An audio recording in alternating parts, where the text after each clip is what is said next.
So anyway, we are going to make a snare drum. So we're going to go right click and go to new, but instead of 48 we're going to go with around 6,000. Click OK, right click again, go down, and instead of square or triangle we're going to hit noise.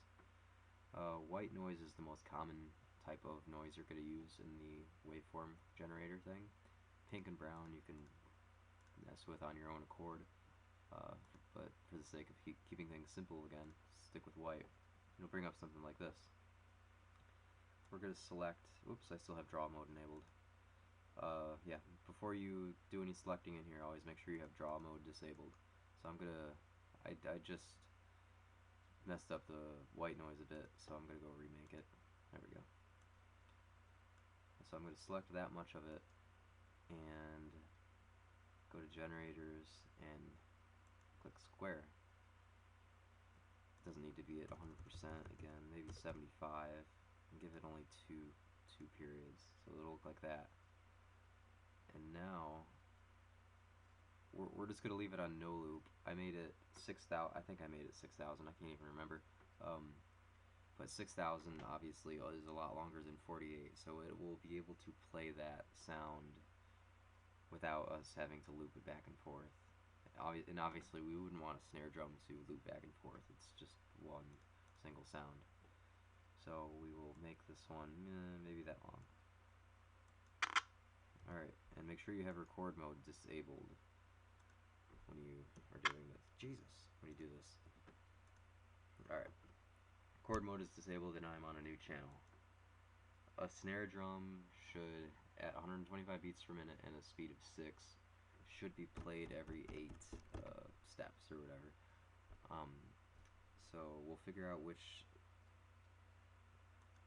where our snare sounds best. That sounds okay. Maybe make this sample or the length of it.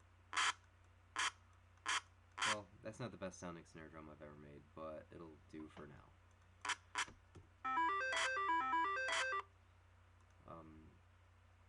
A hi-hat is pretty similar to that. It's not as long in samples. You could probably get away with 1,000, and you don't have to do the square wave inside. It's just a white noise. It can be just a white noise. You could get more advanced and do other things with it, but try to keep it simple. Instrument editor, again, you probably don't want the hi-hat to be you definitely don't want the hi-hat to be as loud as the snare, so we're going to move this little square on the left all the way down a bit. Maybe like that. And again, we're going to figure out, again, not the best sounding hi-hat I've made, but I'm trying to just work fast here. We will put one on every step. Make sure you don't replace that snare. Sounds okay, not great, but whatever.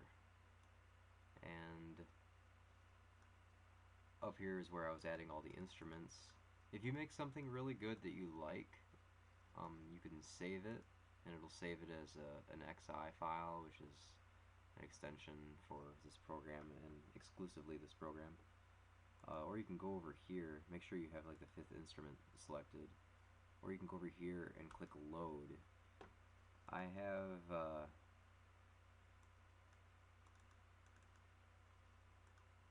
these Vengeance audio packs that are thousands upon thousands of wave files that have helped me.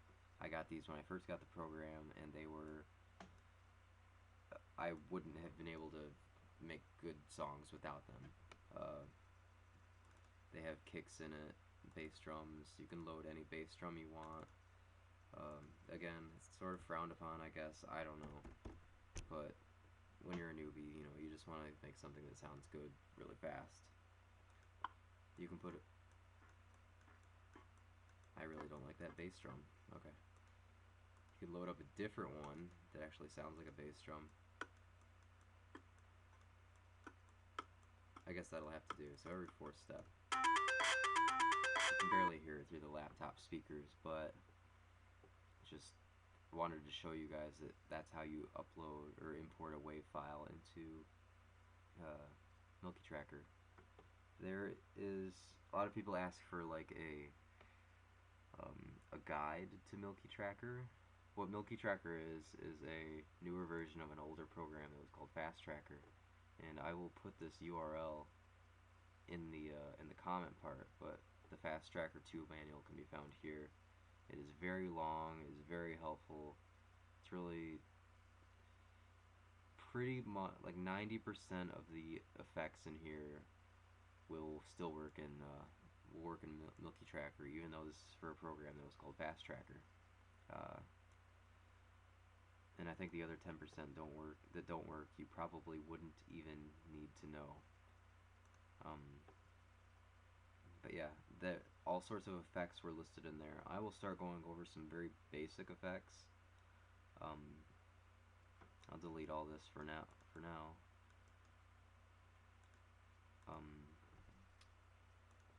Let's start off with pitch slides. Those are a pretty common thing to use. Okay, start with that. Put it back down to 1. I didn't really explain the add part here. It says add 0, 1 right now, so that every time you put in a note, it jumps down 1. You can do 4, and it'll bounce down 4 spots, like so, and it goes all the way up to 16. But yeah, leave it at 1 for now. So, alright, we have a square wave on G3. Sounds like that. You want it to bend up, okay? Anything that... This third column here is the effects row. And anything beginning with 1 is going to bend up. So we could do like 102, and it's going to come out something like that, or we could make it a lot more dramatic. You have 192, and that's not even... You know how to do it now. You know how to make a very annoying sound. And replace those with zeros, and we'll change the 1 to a 2, and you can see it bends downwards. Again, I don't need to demonstrate. Well, I guess I will anyway. And you can kind of make a kick drum that way. I've done that before. You can make a bass noise and have it bend down very fast, and it'll make a pretty decent kick drum, actually. I had forgotten about it until I just did it. A lot of times in this program I have found that it is really hard to make the sample and the effect that you have in your head, and sometimes just fucking around is gonna lead you to something pretty cool. But yeah, there's pitch slides up and down. Arpeggios, or arpeggios, like I said, my music theory knowledge not so great. When it comes to music terminology, I question myself. The easiest way to get a sound like that is just by leaving 00C. You can get a more custom sound out of it by doing like a 0, 5, or 0, any 2-digit number.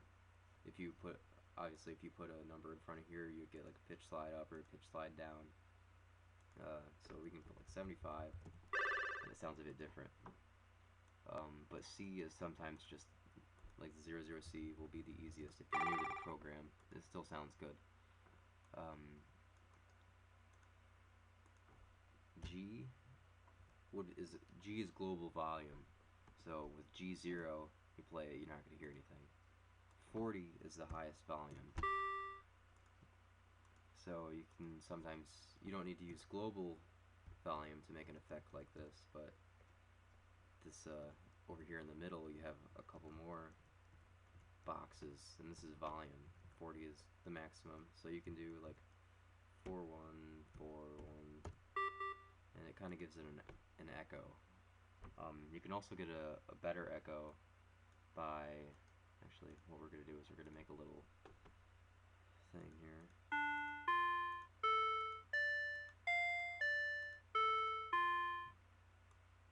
We're going to make that, we're going to copy it. We're going to drop it down one step lower, and we're going to make the volume 20 on all of it. Again, it's playing through laptop speakers into a microphone. I don't know how good it sounds, but if you're going along with me here, kind of step by step, you'll see that that's a really cool effect you can do. It's very useful. Trying to think of some other very common things here. God. Alright, well, we'll go with panning. Put down a note again. We have this grid here for volume. There's another little tab right above it for panning. It gives you a little line to start with in the center. You could move the line up to